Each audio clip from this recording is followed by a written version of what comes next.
अस्सलाम वालेकुम दोस्तों, hope every one of you is doing great. Welcome back to another vlog of from scooter to bobber. So दोस्तों, जैसा कि पिछले ब्लॉग में हमने आपसे अपना प्लान शेयर किया था कि स्कूटर के इंजन को यूज़ करके हम बॉबर बनाने वाले हैं। तो दोस्तों, इस ब्लॉग में हम क्या करने वाले हैं, उस इंजन को हम कोशिश करेंगे ज़्यादा से ज़्यादा नीट एंड क्लीन बना पाए, क्योंकि वो इंजन था हद से ज़्यादा बुरी हालत में।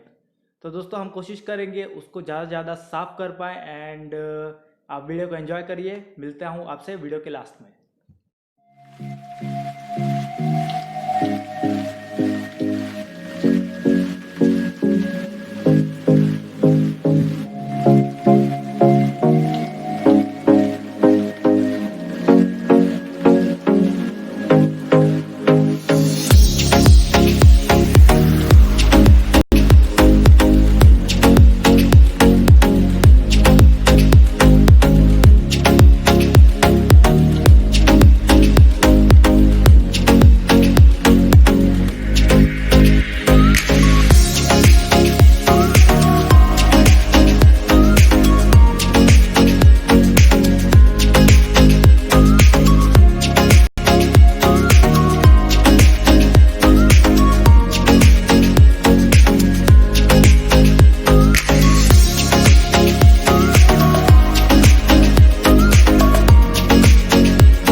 तो दोस्तों, बज चुके सुबह के 3 एंड मुझे आ रही है बहुत ज़ोरों की नींद।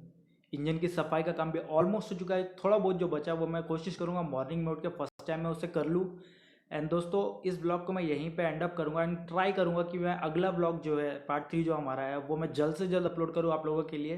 तो दोस्तों, अगर ये वीडियो आपको अच्छा लगा हो तो लाइक करें, अपने दोस्तों के साथ शेयर करें एंड सब्सक्राइब करना ना भूलें एंड उस बेल आइकन को दबाएं ताकि आने वाला जो नेक्स्ट पार्ट है जब भी मैं अपलोड करूँ पहली नोटिफिकेशन आप लोगों को हो जाए। So that's it for this blog दोस्तों, मिलते हैं नेक्स्ट ब्लॉग में, तब तक के लिए अल्लाह हाफिज़।